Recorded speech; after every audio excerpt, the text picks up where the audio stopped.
En büyük aşklar nefretle başlar bilirsin. Ya aşk Allah aşkına. Ben nefret ediyorum ondan ya. Biz bu adamlarla anlaşma yapmamış mıydık? Ozrum. İddiaya geldim. Yetimlerden eşref dersin. Selamun aleyküm. Allah hasmın da merdini nasip etsin.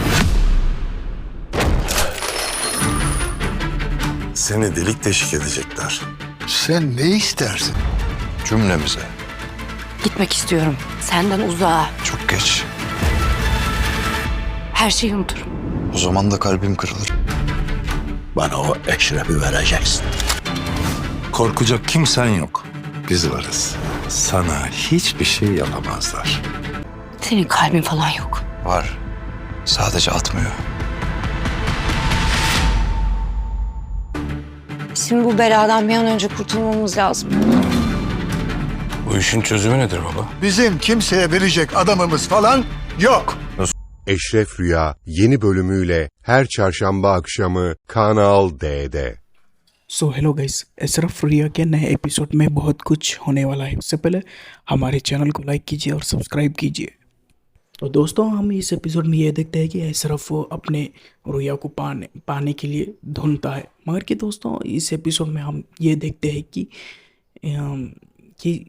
कि रुया एक mafia के under काम करती है। Mafia वाले बोलते हैं कि रुया को जाके एशरफ को मारो, मगर कि रुया को नहीं मालूम कि ये मेरा दोस्त एशरफ है। फिर जाके इस एपिसोड में हम इस एपिसोड में ये देखते हैं कि रुया एशरफ को गोली मारती है, जबकि एशरफ कार चलाया होता है। फिर बीच रास्ते में रुया के कार को रोक देती है। फिर इसके बाद दोस्तों फिर रुया एशरफ के ऊपर गोली चलाती है। फिर इसके बाद दोस्तों फिर रुया देखती है कि ये तो मेरा बचपन का दोस्त एशरफ है। फिर इसके बाद दोस्तों एशरफ ये बोलता है कि तुमने मुझे नहीं पहचाना, तुमने मुझे गोली क्यों मारी। फिर इसके बाद दोस्तों फिर एशरफ रुया वहाँ से रोक के भाग जाती है। फिर इसके बाद दोस्तों हम इस एपिसोड में ये देखते हैं कि एशरफ को हॉस्पिटल ले जाया जाता है और हॉस्पिटल में उसका एडमिट किया जाता है।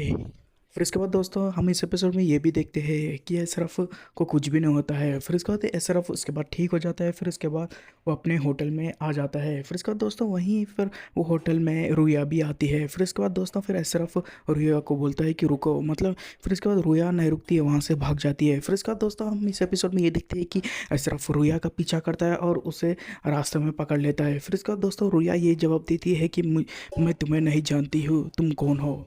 मगर कि दोस्तों हम इस एपिसोड में ये देखते हैं कि रुया को मालूम है कि ये मेरा बचपन का दोस्त एशरफ है। मगर कि दोस्तों फिर भी रुया ये नहीं चाहती है कि एशरफ को मालूम हो कि मैं इसकी रुया हूँ। रुया एशरफ को साफ साफ इग्नोर कर देती है कि जैसे कि वो एक दूसरे को नहीं जानते हैं। उसके बाद दोस्तों फिर वहाँ से रुया चल जाता है। फिर उसके बाद एशरफ भी परेशान में आ जाता है कि ये रुया मेरे साथ ऐसा क्यों कर रही है। मगर कि दोस्तों हम इस एपिसोड में ये देखते हैं कि रुया और एशरफ को बहुत ज़्यादा गैप हो गए, मतलब कि बचपन के दोस्त बड़े होने के बाद एक दूसरे को ढूंढने लगे हैं। बात तो यह है कि रुया को मालूम है कि ये मेरा बचपन का दोस्त एशरफ है, फिर भी वो एक्टिंग कर रही है कि नहीं जानती सर का। तो मेरे ख्याल से दोस्तों रुया अपना सच एशरफ को क्यों नहीं बताती है कि वो रुया माफिया के अंदर काम कर रही है। इस वजह से अपना सच एशरफ को नहीं बताती है, क्योंकि बोला तो वो एक काम पे है, माफिया के अंदर काम कर रही है, इसलिए कि एशरफ को मतलब एशरफ परेशान ना हो सके। तो दोस्तों हमारे चैनल को लाइक कीजिए और सब्सक्राइब कीजिए नए अपडेट्स के लिए।